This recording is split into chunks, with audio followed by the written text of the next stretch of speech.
Hi, in lo dam mo. Hey, vo in zing chu Antam Bai do na.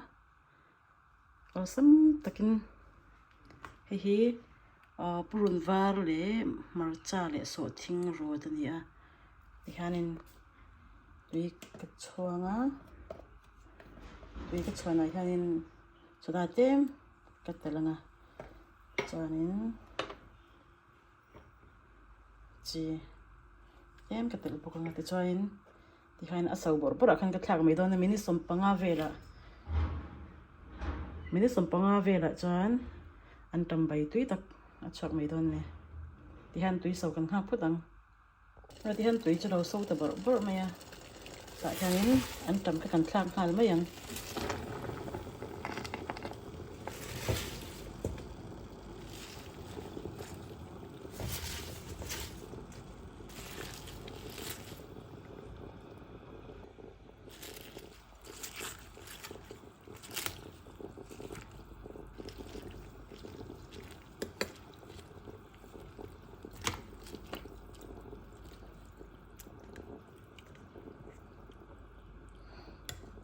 khatia sada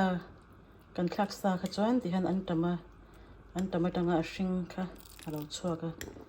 hi han bai at moin at nem ne pa azor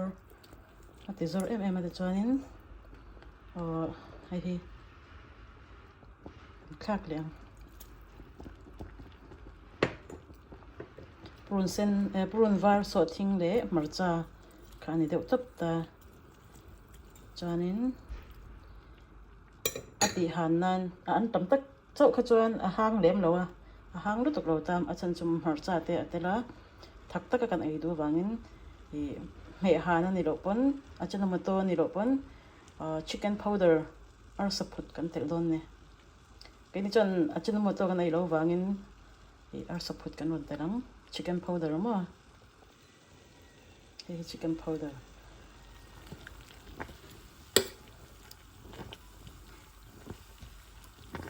ti hanin voi khata so join thai ngal mo Antam Bai tui tak ani ngal mai ni tlak top te khatiang chum top tak top ai kha join alo tuya chon chok me atling boka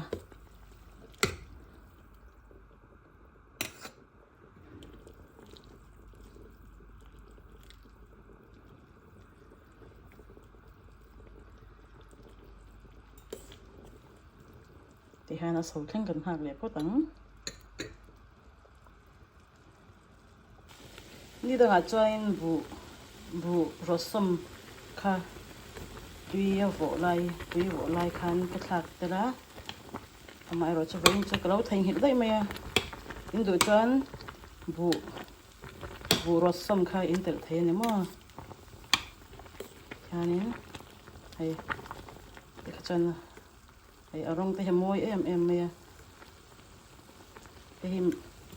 Antam Bai dan chu ni ve top mai ni khanin ai thai ta ma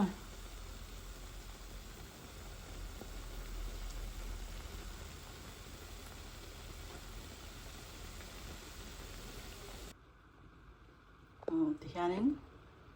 in pasalin faten tan tui nai takin kan in chop thai do na ma in lo siam ve thau don ne nu ho zong bai thiam lo tatan abikin athiam kha chon he kai ai in thiam dei jok dona ama ro chu athiam lutuk lo tatan karon show ve du shim ati han kha jong khani sala vo in ne tan chon